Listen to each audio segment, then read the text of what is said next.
आप इतने दिन जी लिए हैं, लेकिन आपने अपने शरीर का केंद्र कभी खोजा नहीं होगा। और यह बड़ी दुर्भाग्यपूर्ण बात है कि हमें अपने शरीर के केंद्र का भी पता ना हो। हमारा शरीर, उसकी कील कहां है?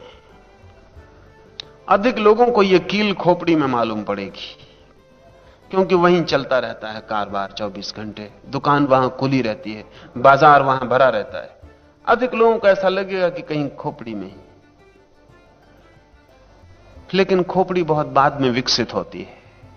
मां के पेट में जिस दिन बच्चे का निर्माण होता है, उस दिन मस्तिष्क नहीं होता, फिर भी जीवन होता है। इसलिए जो बाद में आता है वो केंद्र नहीं हो सकता है।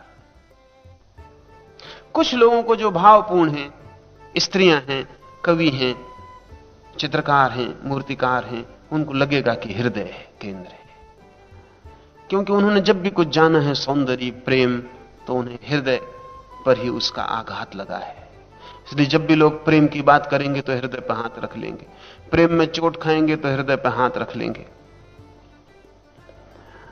तो जिन लोगों का भावना से भरा हुआ चित्त है वो हृदय को केंद्र बताएंगे, लेकिन हृदय भी जन्म के साथ नहीं धड़कता। बच्चा जब पैदा हो जाता है तब पहली श्वास लेता है और हृदय की धड़कन होती है। 9 महीने तो हृदय धड़कते ही नहीं। मां के हृदय की धड़कन को ही बच्चा सुनता रहता है, अपना उसके पास कोई हृदय नहीं होता। और इसलिए बच्चे को टिक टिक की कोई भी आवाज आप सुना दें, वो जल्दी से सो जाता है, क्योंकि 9 महीने वो सोता रहा और टिक टिक की आवाज, मां के हृदय की धड़कन उसे सुनाई पड़ती रही। इसलिए टिक टिक की आवाज किसी को भी नींद ला देती है। पानी टपक रहा हो टीन पर आपके मकान के, टप टप टप, नींद आनी शुरू हो जाती। कमरे में कुछ ना हो, सिर्फ घड़ी की आवाज आ रही हो, आप घड़ी की आवाज सुनते रहे, नींद आ जाएगी। नींद की सलाह देने वाले लोग कहते हैं कि घड़ी की आवाज सुनना काफी ट्रैंकुलाइजिंग है।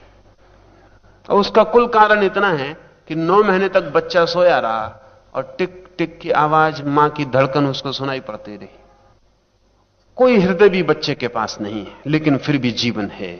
इसलिए लाओस से कहता है, ना भी केंद्र है, ना तो हृदय और ना मस्तिष्क। नाभि से ही बच्चा मां से जुड़ा होता है।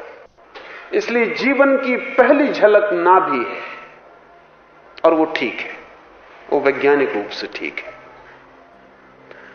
तो अपने भीतर खोजें। और लाओस से कहता है, साधना की पहली बात यह कि खोजते खोजते